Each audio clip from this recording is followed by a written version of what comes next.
meeting of this Rotary year. I know we have many guests here, and they are also prospective members of our club, and some of them are going to be members pretty soon. So I would like to give a collective welcome to all our esteemed guests of our members. Thank you for attending our meeting. Please relax, enjoy the evening with us.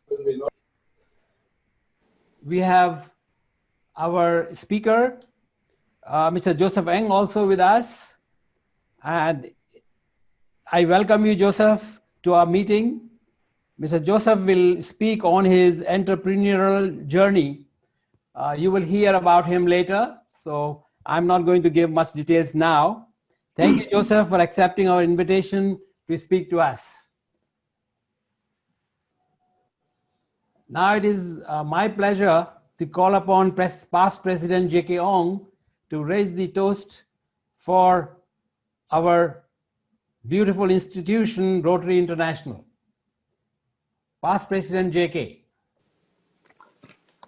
President Dinesh, fellow Rotarians, friends, it is my pleasure tonight to raise a toast to Rotary International. Fellow Rotarians, can you raise up standing? Let us give a cheer or Yamisen to RI. I got my glass. Do you have yours? Yes, yes. Okay, 1, 2, 3, cheer. Rotary International. All right. Yes, everyone. Thank you, PPJK. Okay.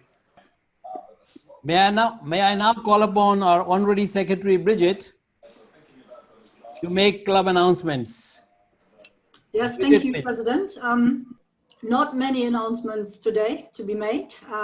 Just to remind you that tomorrow evening, Dr. Irina Franken is hosting the second CSC meeting from 7 to 8 p.m. on Zoom.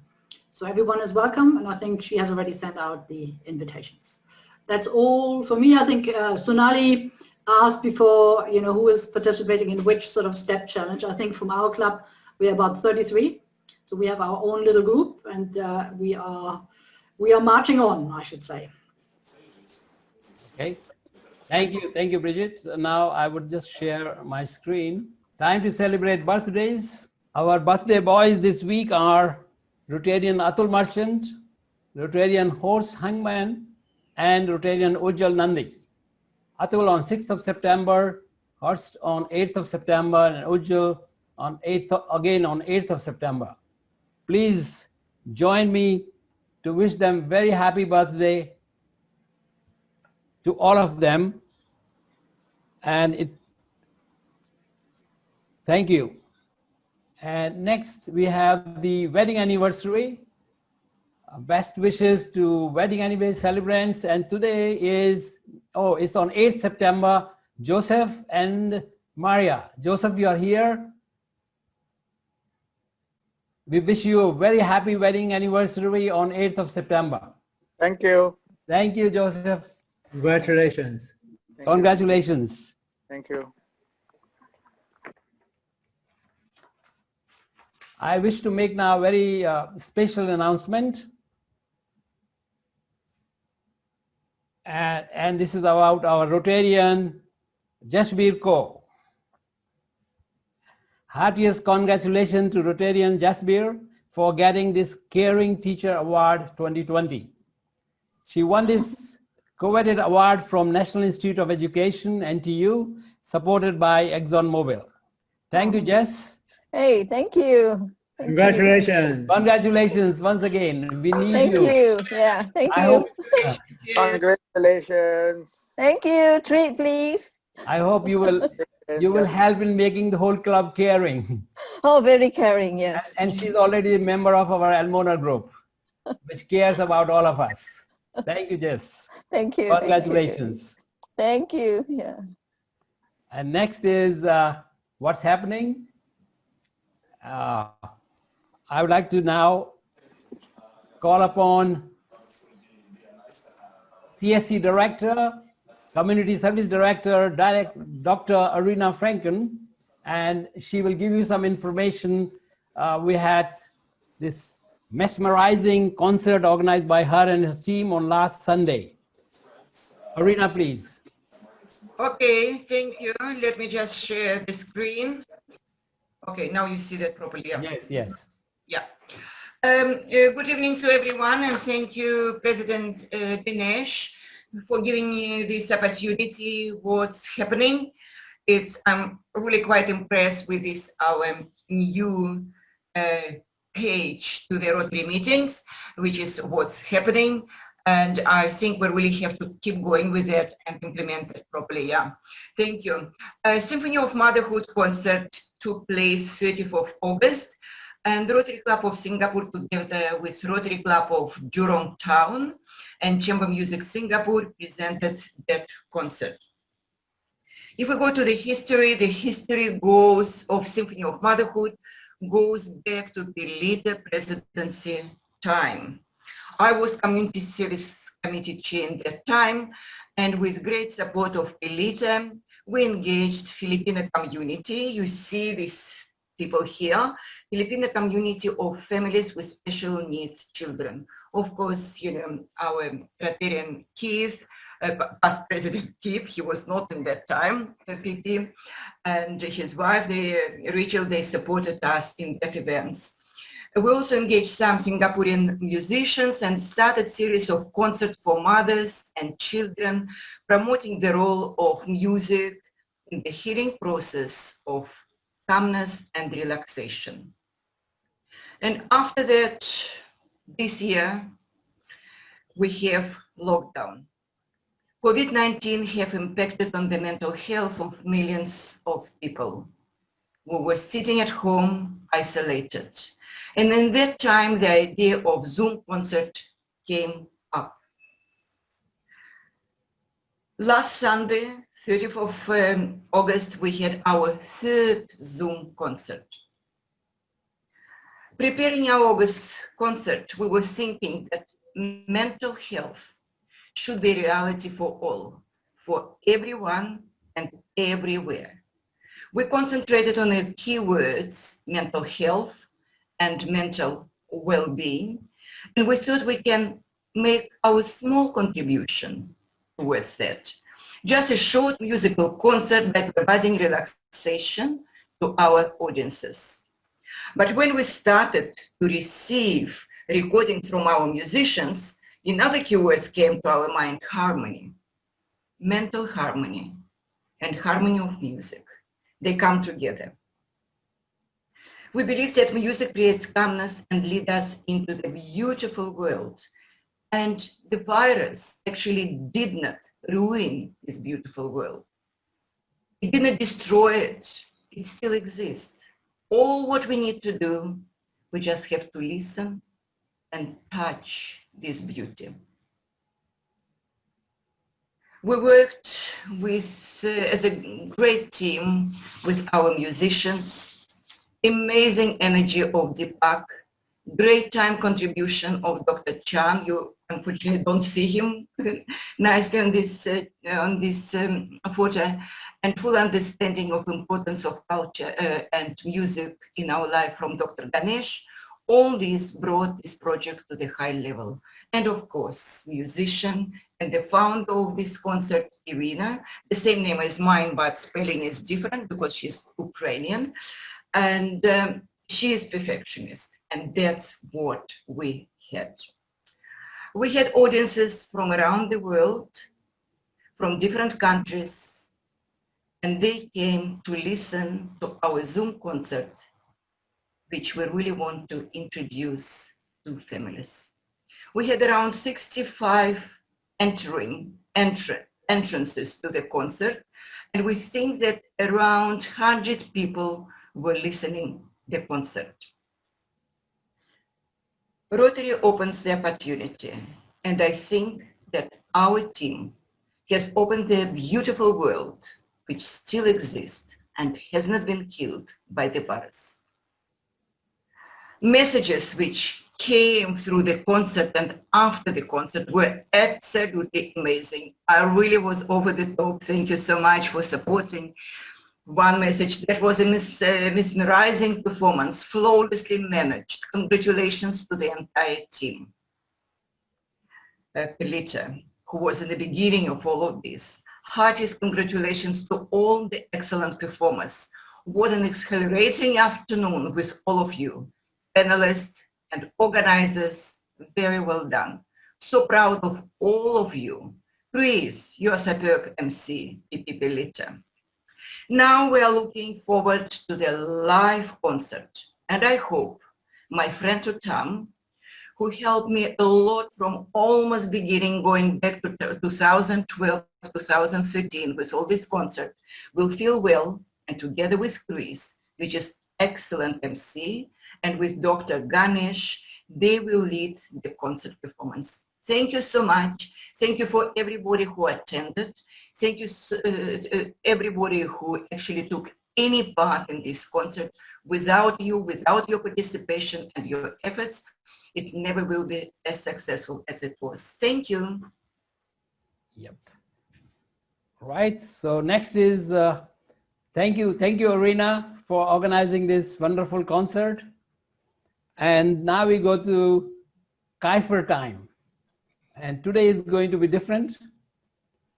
It is not limited to only newer Rotarians. Today we have a veteran, very senior Rotarians. Most of us know all about him, but I hope we will find something new. Let me present Rotarian Uttam Kripalani. He comes on Kaifer today. So I present to you Uttam. Thank you very much. Let me try and get this screen sharing into place. I can't even see. All right, I'm better there. I've got it now. Let's start with my family. Many of you know Lakshmi. She was a senior executive with the Indian Aluminium Company in Calcutta and with the church commissioners in London. Gaurav, also many of you know, as the artistic director of Singapore Repertory Theatre and the festival director of the Singapore International Festival of Arts. My daughter Malika runs an organization called The Conscious Zone, which promotes mindfulness and related topics. I have two grandchildren, who will, Tara, who will start her degree course in biochemistry from September this year at the University of Bristol, and Akash, my grandson, who is doing his PSLE this year. This is a picture which shows Lakshmi getting out of the wheelchair and joining me on the dance floor at one of our meetings. She's been one of those who's been the bedrock and the real backbone of support which I have had all the years of Rotary and my other activities. As you know, we completed 50 years of our marriage a few weeks back, and the Rotary celebrated it for us also. My Rotary highlights, I've had 40 years of being a Rotarian in the Rotary clubs of Cochin West and Singapore. And of all those 40 years, I have the privilege of having attended 100% of the meetings, and also have had the privilege of being on the boards of both the clubs, and have chaired ISC, YSC, CSC, VSC, and served as the honorary secretary and vice president. I have 4 Paul Harris fellowships, and in 2015, 2016, I was honored with the title of being Rotarian of the Year. My non-Rotary activities include being the president of the South Calcutta JCs and the vice president of the Indian JCs, where I handled their leadership development program. Became the outstanding JC of the year. I also was the secretary and treasurer of the Insurance Games Association, committee member of the Coimbatore Roundtable, number 20, vice chairman of the Action Group for Mental Illness, and I'm one of the founder and currently vice chairman of the Crohn's and Colitis Society of Singapore. My working career spans 60 years, and I started as a 17-and-a-half-year-old student trainee or management trainee with the Commercial Union in London. And during that period, they posted me to Switzerland, Holland, France, and Germany. They then transferred me to become a senior executive with that same group in Calcutta, and later promoted me to become the manager for Cochin with the territorial limits of Kerala, parts of Karnataka, and Tamil Nadu. And following the nationalization of insurance in India, I was made the divisional manager of National Insurance Company in Coimbatore. At 30 years, I was the youngest divisional manager in India.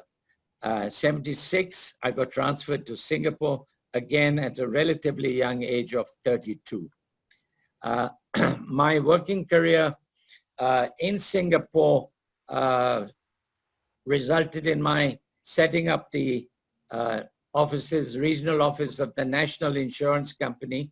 This was in 1976. And in 1982, I left them and set up Galaxy Underwriting Agency to represent Commercial Union and later ICS, which subsequently merged with Aviva General, which in turn got taken over by the Japanese company MSIG.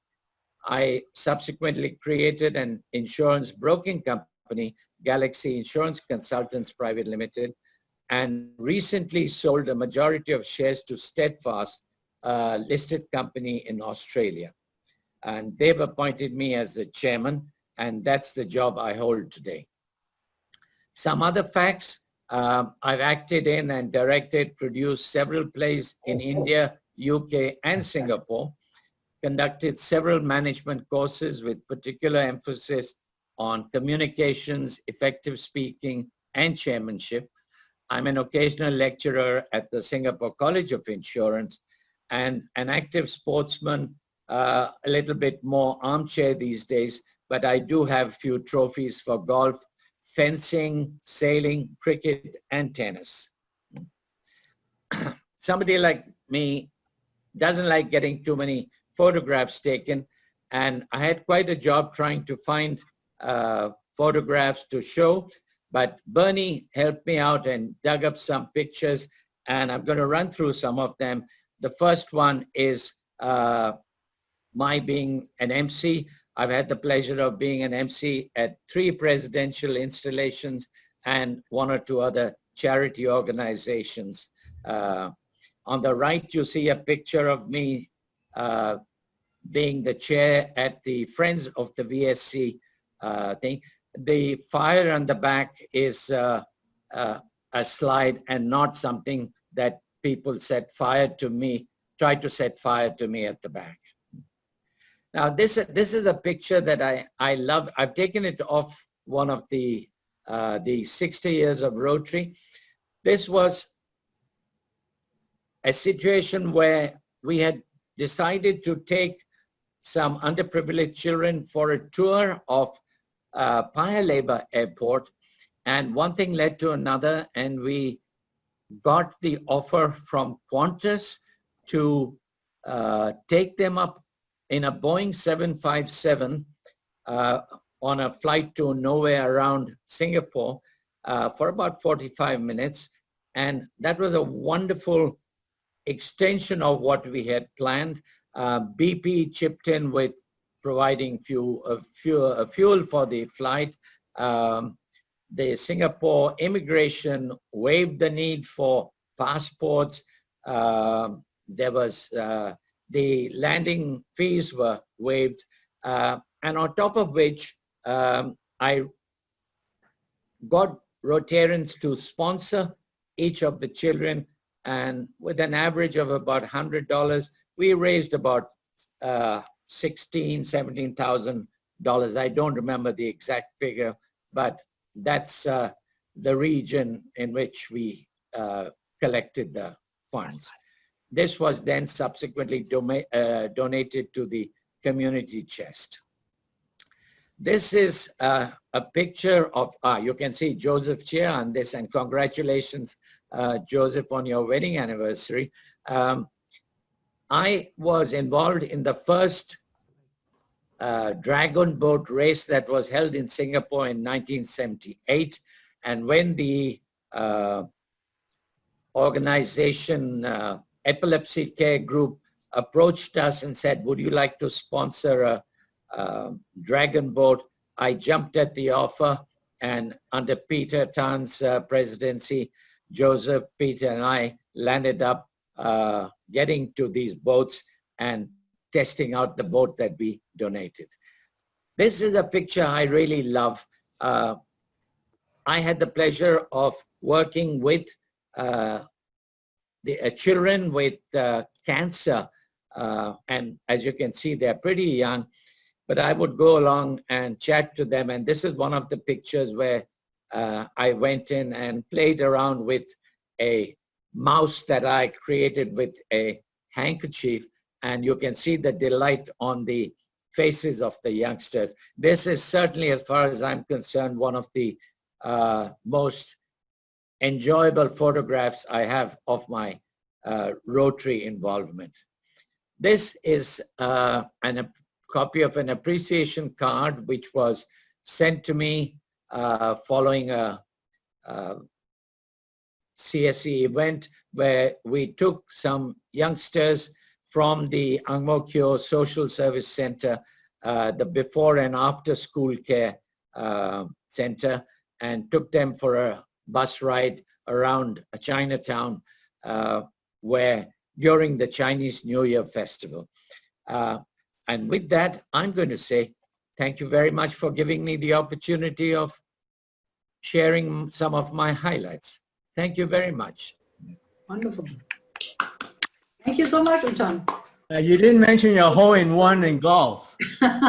Well, I have 2 hole-in-ones in golf, including one on a par 4, which is an albatross, and not too many people have albatrosses in the golf field. But that's just trying to squeeze in whatever I can in the 6-7 minutes that are available to me.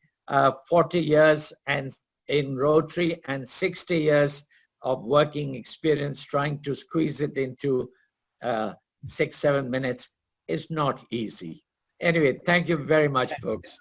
Thank you, Utam. You did it. We are very proud to have you in our club. I think we found some new things today, and especially that you can direct the plays and probably you can act.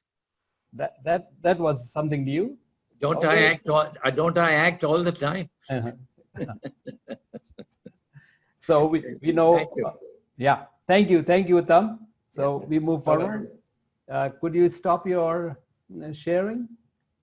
It has stopped. Yeah. Okay. Thank you.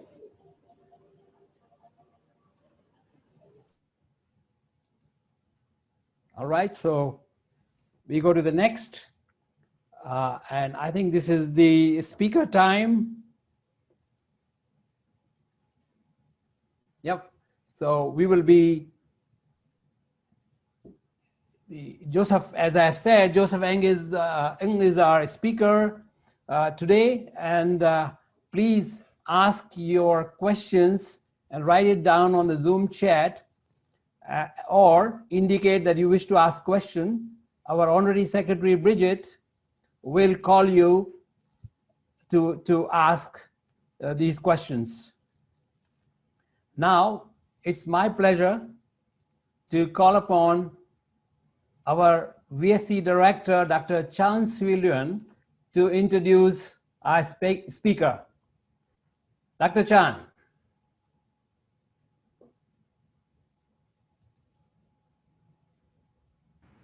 Dr. Chan, you are there? Yes, sorry, press the wrong button. Yes. Okay, Dr. Chan. Okay, right. Thank you, President. Now, in my profession, we often joke that those who can't do teach, but entrepreneurs are definitely doers. And the corollary to that is that entrepreneurs get things done. So it gives me great pleasure tonight to introduce the overall winner of the new entrepreneur category in our very own EYA back in 2018, Mr. Joseph Ng. Joseph is the CEO of Skyfi Technology, a leading GPS tracking system and last mile logistics management system provider for fleet management. He's instrumental in transforming the 4-man team into 50-strong technology company in less than 2 years. That's why he's a winner, right? His life is not always a bed of roses, having failed his O-levels and having to repeat it as a private candidate. But like the entrepreneur that he is destined to be, he picked himself up and continued with his studies, eventually graduating from NTU, majoring in marketing with a minor in entrepreneurship. So it's interesting how people end up majoring in their minors when they get into career proper. Yeah? So tonight, Joseph will share with us his journey and his insights into entrepreneurship. So without much further ado, please put your hands together and welcome Joseph. Oh, thank you so much, Dr. Chan, for the kind introduction. Yeah, so probably I'll just pull up my slides so that everyone can see.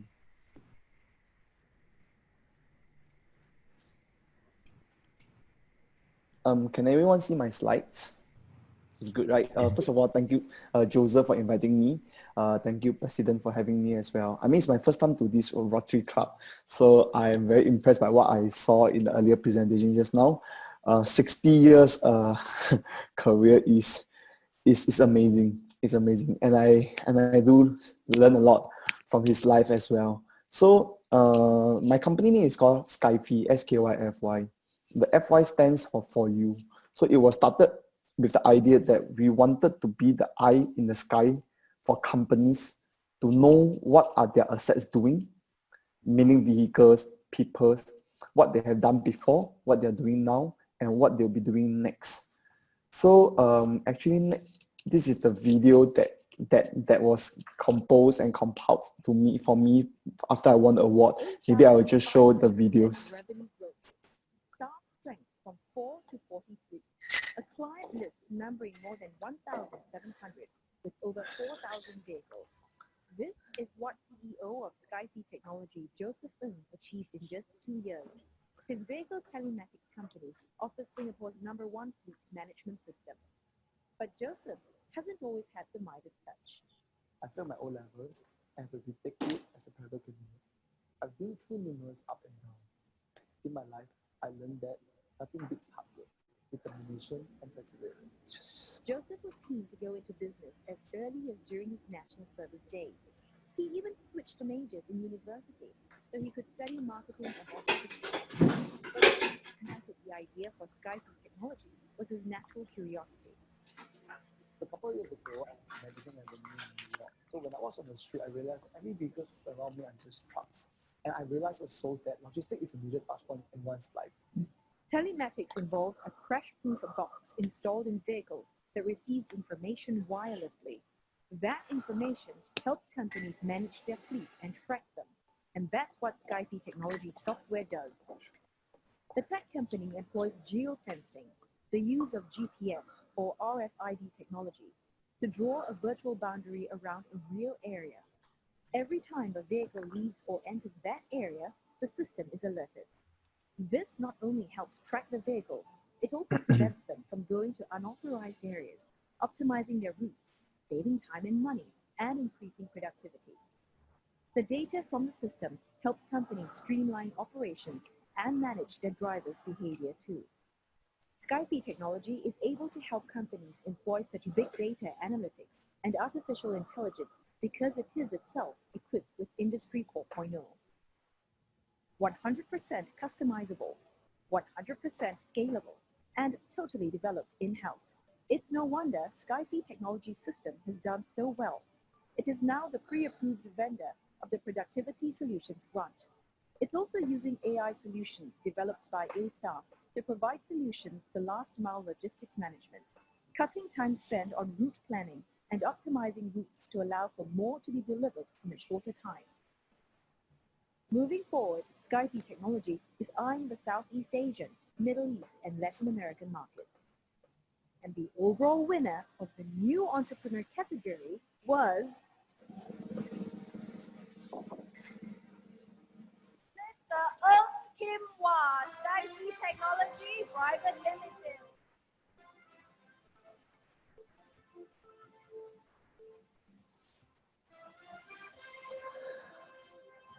I'm very humbled by the award. Thank you, Enterprise Singapore. Thank you, SE. Thank you, Rotary Club, for the award.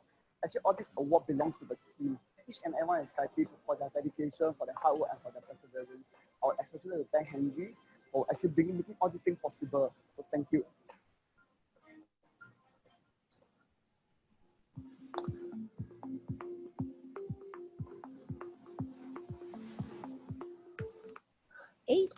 So actually, I had 2 more videos that explain how the solution works. But after I look at the introduction of the whole, how the whole event is organized, I probably will skip the introduction to my solution and just go straight into what did I do and then how did the company started.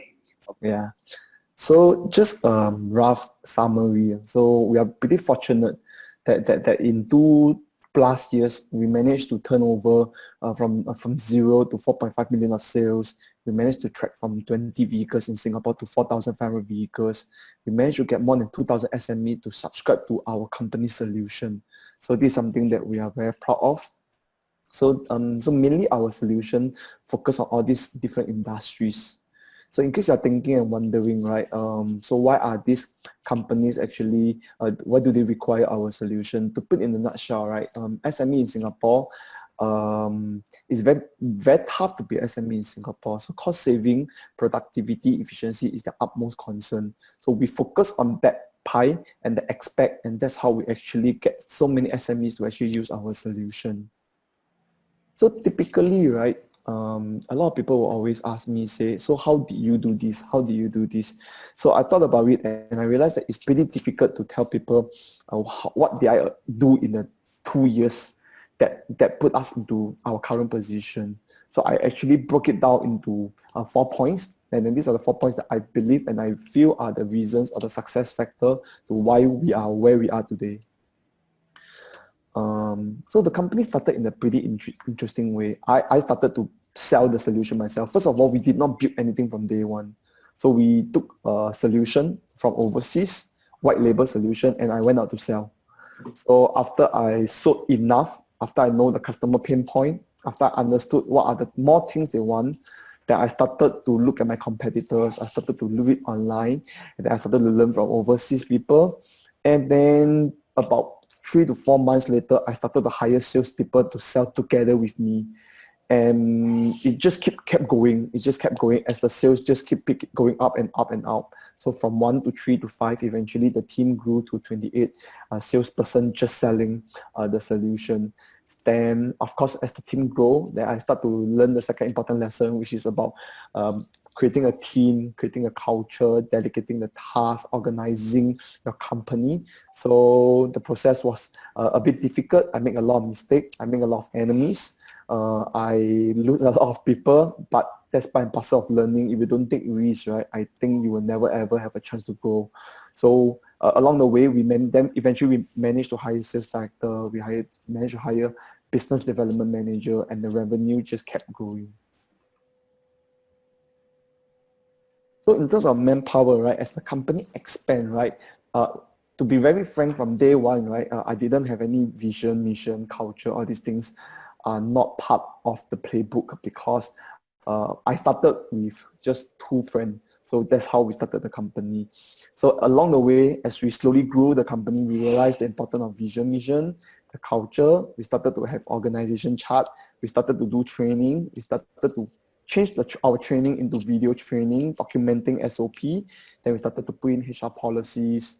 Then we started to do performance appraisal and performance management. So these are what we did along the way that I felt contributed to the success of the whole company.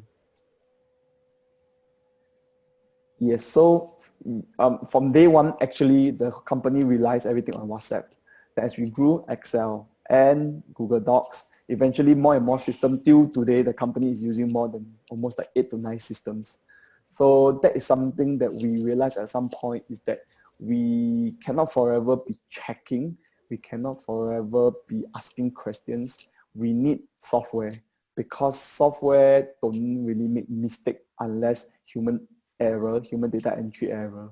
So this is the systems that we are using. Eventually to where we are, I believe that if any of these systems are not available, or if we did not use this system, probably we would not have grown so much faster. Yeah. So I was saying that right from day one, right, we didn't even build the solution. So I actually basically just wrote an email to a company in Sweden, and I said, I saw your solution and I think it's pretty interesting. I think it might have a market here. So they say, okay. So they say, do you want to license it? I say, okay. So, I mean, most of people don't believe the story, but this is the truth. So the licensing cost only cost us, I think, $500. Then every month we only need to pay like $50 or $100. So, and we took the solution, and the whole company actually has two salesmen, which is me and one more friend, and we just went out to sell. So we have 0 developers, we have 0 technician, we have 0 managers, admin, we have nothing.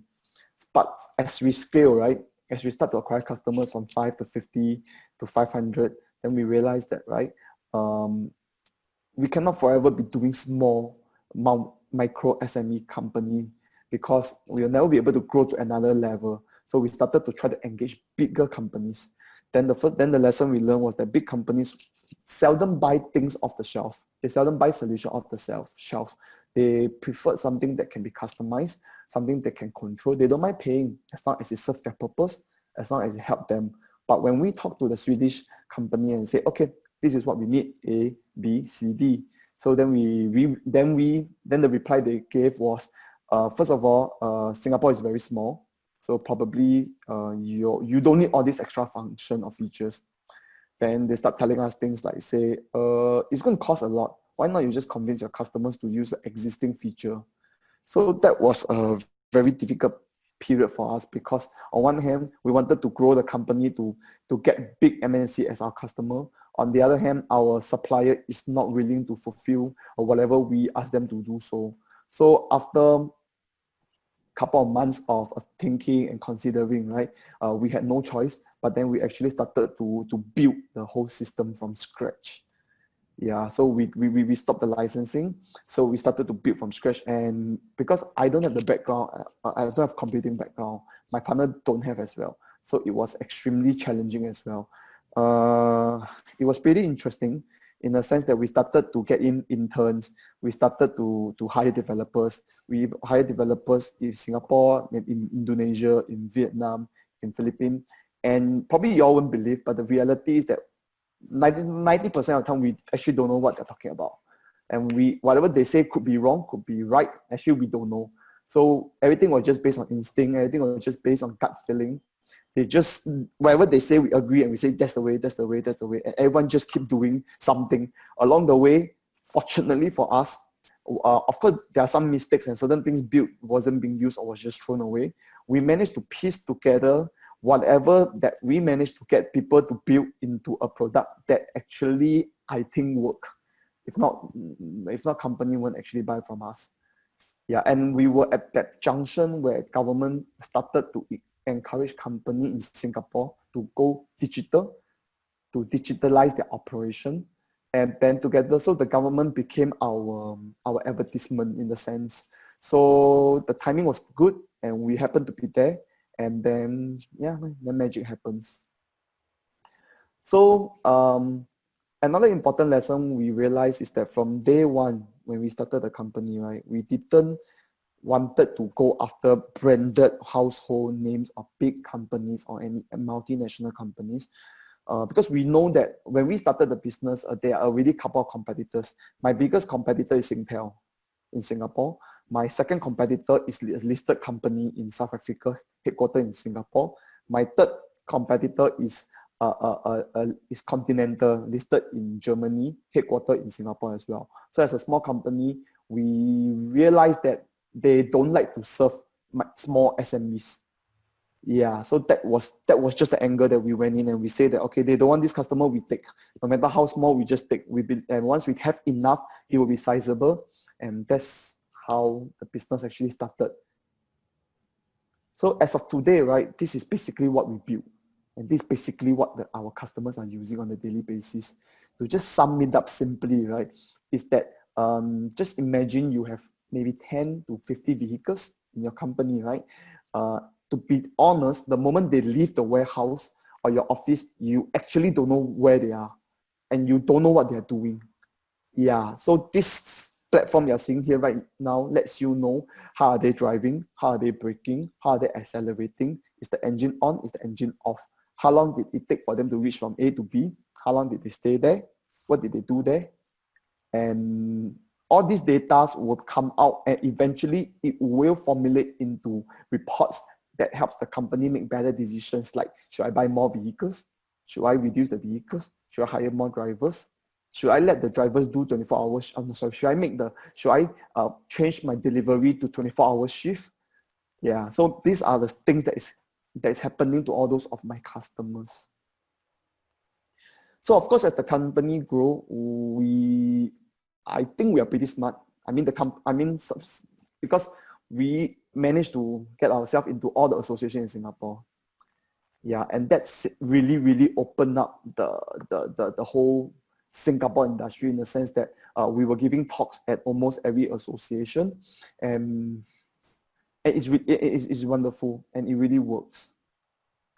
So what else did we do right for the company is that, like I shared just now, I don't have IT background, and whatever we built was piecemeal of everything for all the developers around Asia. So what happened was we realized that in order to convince people that we are a good tech company, we need to have certain credentials and a reputation, but it's pretty difficult to build that kind of credential and reputation if you don't really know computing. Even if you do, right, it's still pretty difficult. So one of the very strategic moves is that we actually tied up with A-Star. So we are the A-Star, which is the Singapore biggest defense research academy. They are actually our partner, and we are their sole partner for that particular software that we have built together. So this effectively put us into the category of Singtel, even though we are definitely like 0.0001% of Singtel. But and because of this partnership, we actually won a couple of MNC deals. Yeah. So of course, somehow we are pretty lucky that we always manage to get a lot of media coverage. And yeah, these are all just publicity. More publicity. There's a Chinese article there. Most of you probably won't be able to understand. The article actually wrote about one of my customers. So what happened is that his driver, because it's a Malaysian, so he drives in and out of Singapore and JB every day. So in Malaysia, he parked his car. He did not switch off the engine. He went down to buy a pack of chicken rice. So when he's back, right, the car is driven away. So it was stolen. So what happened is that they called us. So they called us. We through the use of our software, we found the location. So we informed them. They told the local police to bring it back, and that is why we are featured. Yeah. Okay, so this one is more about the business. I think it's not important. So currently the company is pretty lucky. So the chairman of Helicornia, Mr. Lim Pautek, Helicornia is subsidiary of Temasek, is one of the shareholder and our advisor. We also managed to raise some money from one of the Japan biggest logistic company. So yeah, I mean, this is actually what we do, and I will actually answer any question that anyone has. Thank you, Joseph.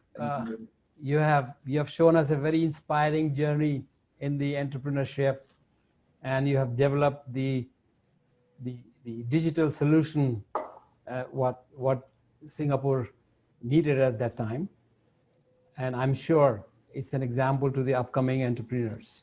Now I would like to hand over to Bridget for a question and answer session. Bridget, yes, please. I think I already have the first taker here. So Sonali just posted that I have a question. So Sonali, please go ahead. Yeah. Hi, Joseph. That was really amazing. And you have a very strong entrepreneurial spirit to go out and build a business the way you did. My question is, now when you look back, is there anything you would do differently? So I get that question a lot. But the truth be told, right, at that point of time, I feel that we already made the best decision we could.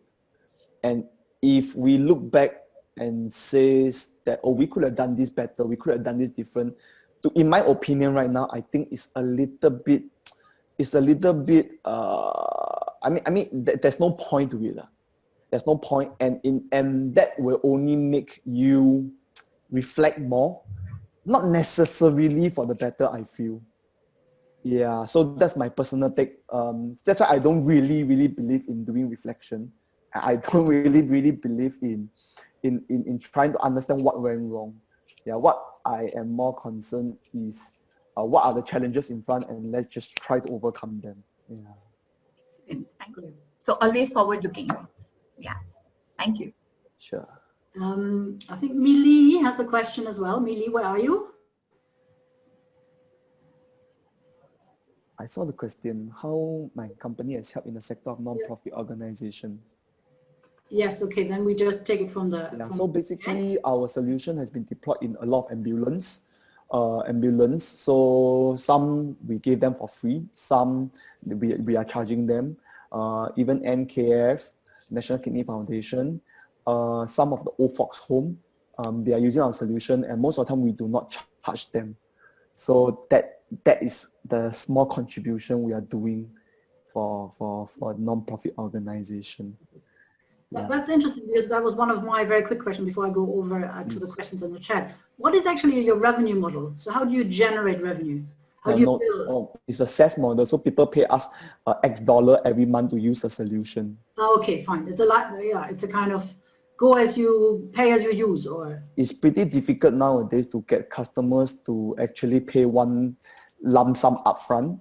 The truth be told, things are changing so fast. Is so that even if you build something now from scratch, maybe 6 months later, before you finish building, there's something new in the market already. So it's better to actually just use a SaaS system.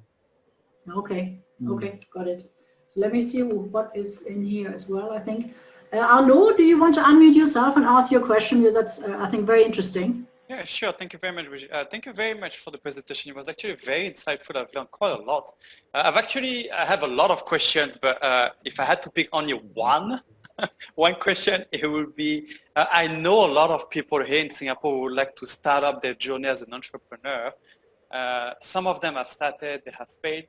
I would like to know from your own personal experience, if you were to give advices to your entrepreneur, what would be the top 3 advices that you would give? Okay, so again, I speak from my personal experience, and my personal experience could differ from another person's upbringing. So the culture, the mindset, the thinking could be very different. So I just don't want it to be seen as like it's not a fact. It's just a personal opinion. So if you ask me, right, what kind of 3 advice I can give to a young entrepreneur, first thing I will tell the person is, please go out and sell something. Yeah, please go out and sell something. You need to sell something. You must go out and sell something. You must enjoy the process of selling. You must feel happy. You must have confidence to sell, because sales is the hardest. It's really, to me, I personally feel sales is the hardest. So you need to go out and sell. So that's the first thing. Okay. Secondly, after you manage to sell something, right, then the second advice I will probably do is that, now let me think. If the person now can sell something, then I will actually encourage the person to go and learn about digital marketing.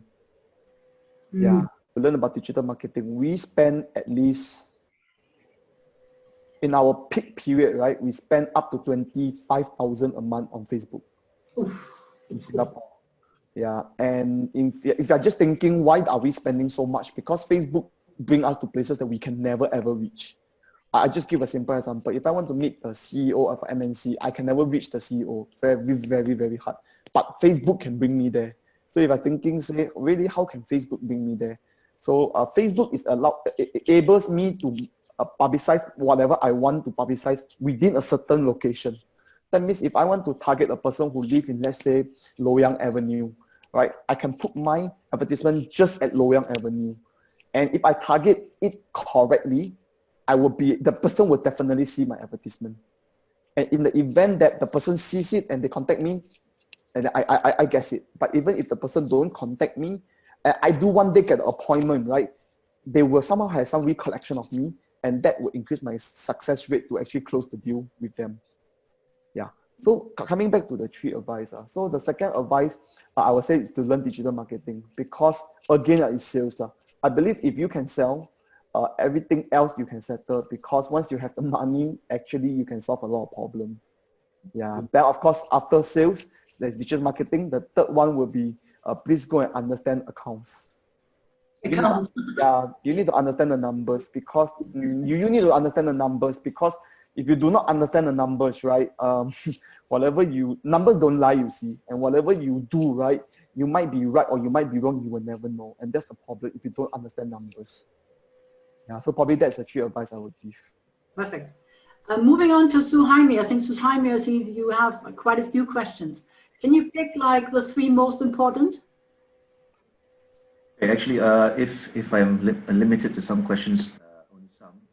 My question is, I wanted to ask from a technological perspective, how different is the technology from what some of the ride-hailing companies like Grab and Uber use, in terms of optimizing? You're breaking off. I think your acoustic is not perfect. I can read the question. So I think it's fine. Yeah, so Suhami, so I mean, just a quick answer to you, right? To be honest, right, I believe it's all about the same. It's just the way you sell it. Okay. Yeah. That means that technically you could rival them if you wanted to, but say apply it to the industrial space, lorries and stuff, which is exactly what you're doing now. Let's put it this way. I think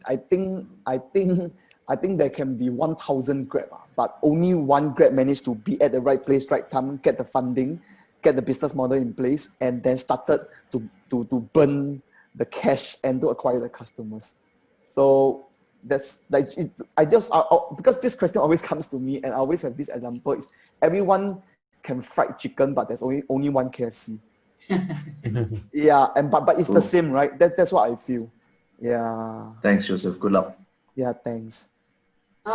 There's one other question. I might just read it quickly from Mukundan. What was the one mind-boggling question on your journey, and have you any integrated dashboards? Okay, first for the second question, integrate any dashboard. We build our own dashboard. So, but we integrated with all the SAP, all the ERP systems.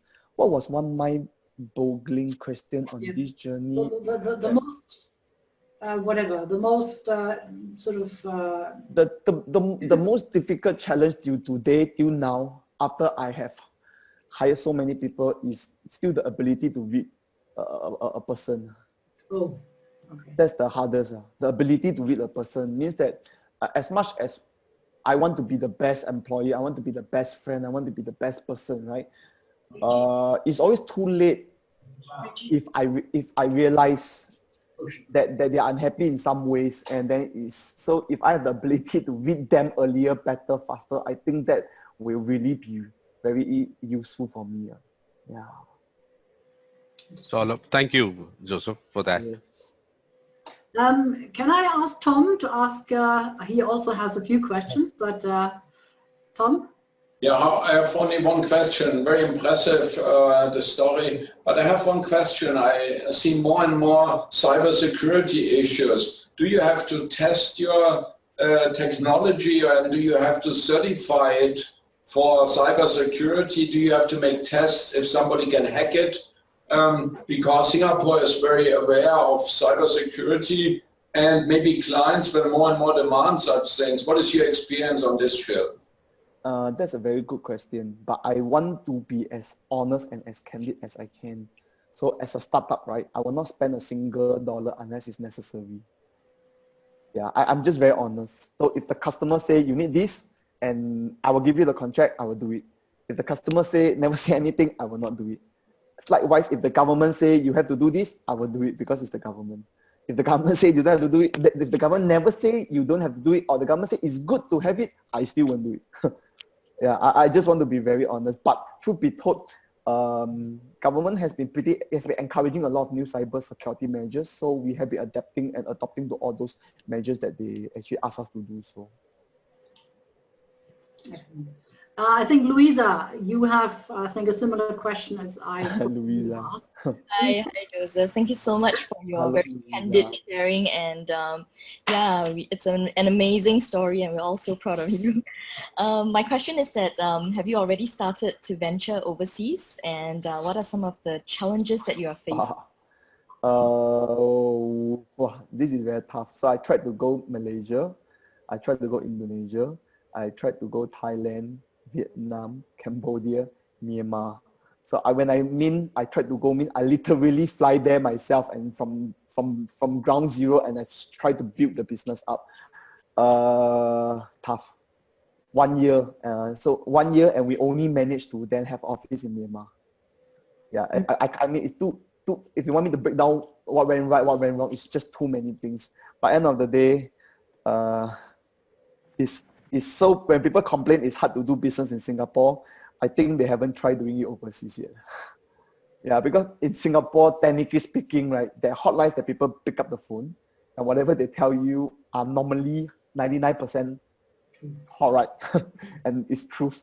And in Singapore, right, if I do things this way and I get the result, if I do it 10 times, I should get the results. I just give a simple example. There are certain places that when we fill up the form this way, we won't know whether it will be approved. We won't know. On a good day, we would. On a bad day, we won't. And so that is pretty difficult. Yeah. So the biggest challenge, if you're asking me about overseas, is, I honestly, I don't have a quick answer. If you work with partners, you're afraid of the partner. If you go in yourself, you're afraid of everyone. If you don't go in, you're afraid that your business will collapse in Singapore. So I don't have an answer for this question. But maybe if I may, adding on to this, because you mentioned one important success factor for you was actually to be aligned with a few of the associations here. You mentioned A-Star and you mentioned ASME and so on and so forth. I mean, one of the key sort of drivers, which you hear in Singapore very often, is that SMEs have to internationalize. So is there any kind of support? I mean, you are a member, obviously, as far as I understand, of the Singapore Chinese Chamber of Commerce. So is there anything where you see there's support which is beyond the borders of Singapore? I mean, to be honest, I think Singapore, like ESG Enterprise Singapore, has been very, very supportive. They are one of the best agency I've seen that actually really wanted to help Singapore company to go overseas. So there's ample of grants out there for you to tap onto. But I don't think, I think there are a lot of people with a lot of money and a lot of resources, but I think it's not just about how much money you have. Yeah, that's what I personally feel. Yeah, and then, yeah, so that's what I really personally feel. It's really very challenging overseas. Really very challenging. Yeah. Okay, Bridget, is there any last question? Any last question? No. Everybody's right. Thank you, Joseph. Thank you. And thank you, everybody, asking so many questions. I think the talk has been very, very interesting. And thank you, Bridget, for coordinating all Q&A session. And now it's my pleasure to call upon President-elect Mi Lee to give vote of thanks. Mi Lee, please.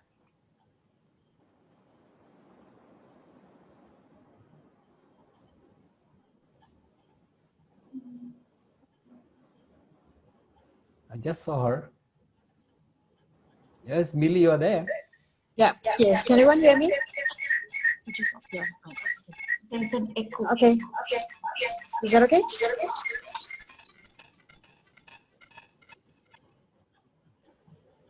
the acoustic in Lipke's house. It's not really up to.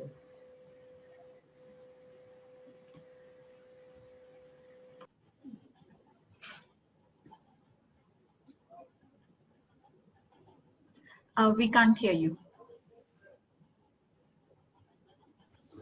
Thank you. Okay, yes.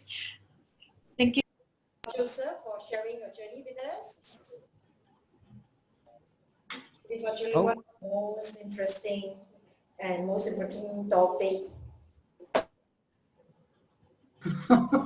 Sorry, I'll just do it from here. Yeah, thank you, Joseph, for sharing your journey, which is one of the most interesting entrepreneurial topic with us, and more so is regarding the AI. And I really applaud your spirit, your entrepreneurial spirits that you actually build up from scratch, from learning, from trading itself to learn how to build from scratch. That's the true. Go on. Breaking off. She's muted again. Okay. All right. We believe, yeah. I applaud your entrepreneurial spirits, building from the scratch, and we believe your knowledge would have shared, that you have actually shared, actually helped develop in terms of developing your business and your social aspect as well, do help the society. We thank you very much, and we know that your time is precious, and we are very grateful that you have shared with us. Thank you, and we look forward your participations in our events going forward. Thank you so much. Thank you. Thank you. Thank you, Millie. Thank you.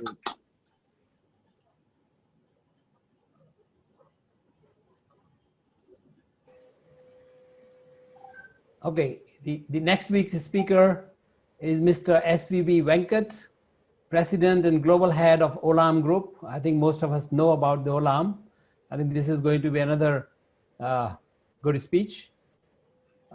With that, I might, President, can I just just add on, because I was in touch with Venkat today, and I've asked him to talk about anything related to CSR, sustainability, and feeding an ever-growing global population. And we are just nailing down, because the topic was not yet finalized, but I think that's something which we hear from our members as well, that they are very interested in.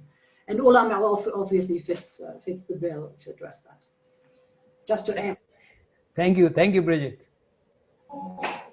I think Bridget is organizing all these weekly talks, and together with team. I'm just the end connector to make sure that everything is.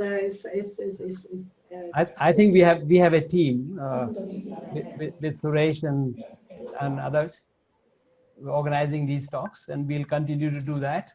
And I think with that, I think number of our the guests came after we started the meeting, and I would like to recognize our honorary member Pak Mohan. You are there. Welcome, sir. And we have our First Lady Rekha present today. And now with that, I think I will close this interesting meeting with I think all of us enjoyed it, very interactive. So I will close the meeting and open for a fellowship for 15 to 20 minutes. Thank you very much, everybody, for joining our club meeting. Thank you. And we'll see you next week at this 7 o'clock. Yes, Nigel, I can see.